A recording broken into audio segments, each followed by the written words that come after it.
Hello, karibu katika channel yetu ya Elimika. Leo tumewaletea update nyingine.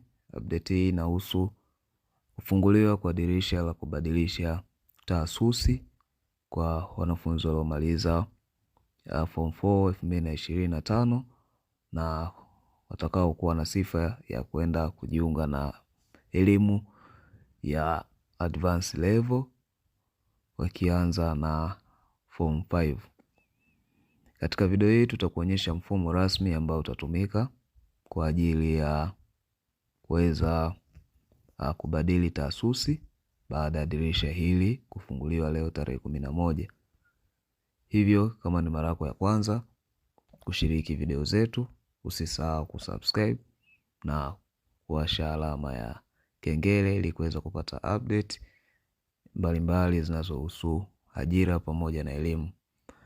Kwa maelezo mafupi, dirisha hili litafunguliwa kuanzia tarehe 11 mwezi wa 4 siku ya leo na kufungwa tarehe 10 mwezi wa 5 2026. Kwa hiyo baada ya hapo mchakato wa kupangiwa kidato cha 5 utaendelea. Hivyo kwa mwanafunzi aliyemaliza mwaka 2025 akiwa na mahitaji ya kuweza kubadilisha combination kulingana na matokeo ambayo ameyapata, basi anatakiwa kufika katika mfumo huu wa TAMISEMI. Atakachotakiwa kufanya, atakwenda katika browser yote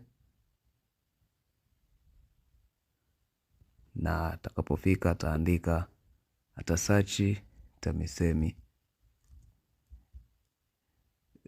TAMISEMI. Tangulia kuweka self-form, taandika self-form TAMISEMI. Kwa hiyo baada ya hapo atasearch, itakuja machaguo mbalimbali. Huu ndio mfumo wa TAMISEMI na ndio ambao utatumika kuweza kufanya mabadiliko ya combination. Sasa utakapofika katika mfumo huu kwa mara yako ya kwanza, utakwenda katika sehemu ya register. Kwa yule ambaye atatumia simu, tunaweza tukatumia hii homepage. Itaingia katika self-form hiyo TAMISEMI, itaload, itafunguka hapa. Sasa kama tayari ushawahi kujisajili, basi utaingiza username pamoja na password. Lakini kama ni mara yako ya kwanza, utabonyeza register. Kwa hiyo utabonyeza register, utasubiri iweze kuload.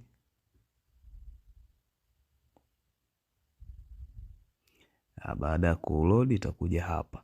Sasa utakapofika hapo utapaswa kuingiza index namba yako ya mtihani wa form 4.